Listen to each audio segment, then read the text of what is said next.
آئیں گی۔ رضا رومی صاحب، وائس آف امریکہ کا تجزیہ ہے، وہ کہتے ہیں کہ آپ اسے ایگری کرتے ہیں کہ نہیں؟ وہ کہتے ہیں کہ پاکستان میں بڑھتی ہوئی آبادی جو ہے وہ مردوں کی حاکمانہ سوچ کا نتیجہ ہے۔ Do you agree with this analysis اور ناٹ؟ دیکھیے بالکل ایک مطلب مکمل طور پہ میں اتفاق نہیں کرتا، لیکن اس میں کوئی شک نہیں ہے کہ خواتین جو ہیں جب ان کی شادیاں ہوتی ہیں یہاں پر تو ان کے اوپر بے حد دباؤ ہوتا ہے۔ ان کے جو سسرال والے ہوتے ہیں، جو ان کے شوہر ہوتے ہیں، وہ چاہتے ہیں جی بیٹا پیدا ہو، اور بیٹا نہیں پیدا ہوتا تو وہ بیٹیاں پیدا ہوئے جاتی ہیں، اور اس کی خواہش میں آپ دیکھیں کہ بڑے بڑے خاندان پیدا ہو جاتے ہیں کہ 6 بیٹیاں پیدا ہوگی، 7واں بیٹا پیدا ہوا۔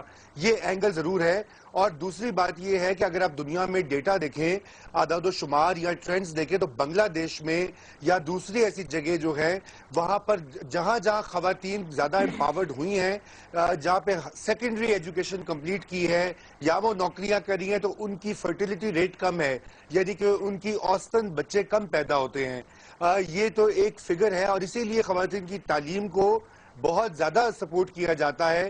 ایک طبقہ فکر ہے علماء دین میں جو یہ کہتا ہے کہ یہ غلط ہے، اور فیملی پلاننگ جو ہے شاید وہ اسلام کی میں پرمیسیبل نہیں ہے، تو وہ اس سے بھی لوگ متاثر ہوتے ہیں۔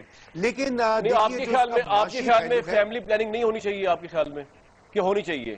نہیں، فیملی پلاننگ سروسز بالکل ہونی چاہیے۔ دیکھیے ایران ہمارے پڑوس ٹھیک ہے، میں آتا ہوں اس پہ، لیکن مجھے ایک بات بتائیے رضا رومی صاحب، آپ کیا سجیسٹ کریں گے؟ کیا فیملی پلاننگ کا ضابطہ ہو؟ 2 بچے، 3 بچے، 1 بچہ، کیا ہو؟ نہیں، دیکھیے یہ بات جو ہے نا، یہ چائنا کی طرح کلیمپ ڈاؤن کر دینا، یہ بھی انسانی حقوق کی خلاف ورزی ہوتی ہے۔